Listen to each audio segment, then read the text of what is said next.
thing here is super important if you're going to execute and be successful in 2022 in real estate. Whether you're new or experienced, one of the things I'm seeing right now is that, communication and setting expectation is everything, not only in real estate, but in just about any business, right? I remember there was a time we walked into a restaurant and it looked completely full.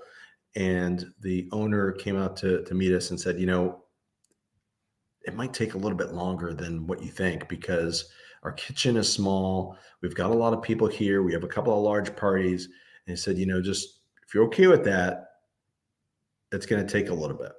And you know what? Yeah, we're okay. We weren't in any hurry. And you know what? It actually seems shorter than really what it turned out to be. And he set the expectation in advance saying, hey, it could be a little bit longer. We weren't in the expectation mode of, okay, this is going to be fast.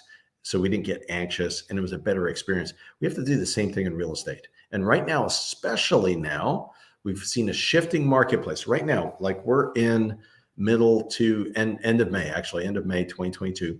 And the market has shifted a little bit. It's changed, right? It's been an extreme seller's marketplace.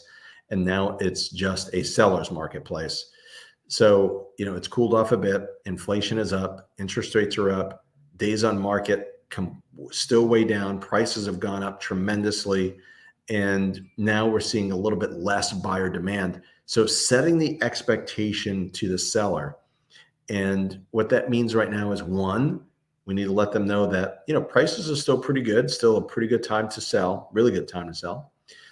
Inventory is still being low, but it is increasing depending on where you are, of course. But in most markets around the country, of course, coach for the Tom Ferry organization and broker here in Florida in the villages in Ocala.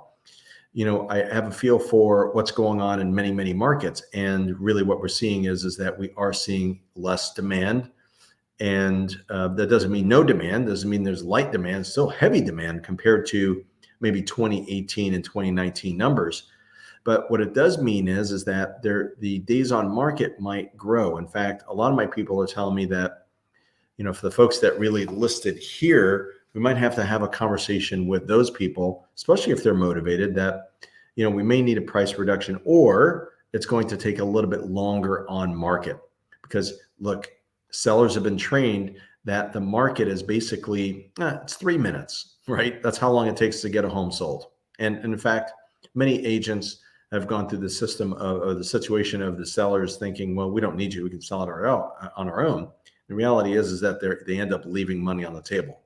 But that aside, really what sellers' expectations are that it's going to sell quick. I'm going to have multiple offers, escalation clauses, and I'm basically going to get everything I want and probably something else I didn't even realize. Well, those times have changed and it's no longer the case, right? A little bit more competition or a little bit less competition with less buyers in the marketplace with interest rates going up. And we have to have that conversation with sellers. So setting the expectation in advance is extremely crucial in any business, but especially in real estate. So feel free to reach out, leave some comments, or if you have questions, you can text me. It doesn't even matter where you are. It doesn't matter if you're in Florida or in Montana or in Alaska or in California, Connecticut, anywhere in between. You can connect with me 352-572-3796, 352-572-3796.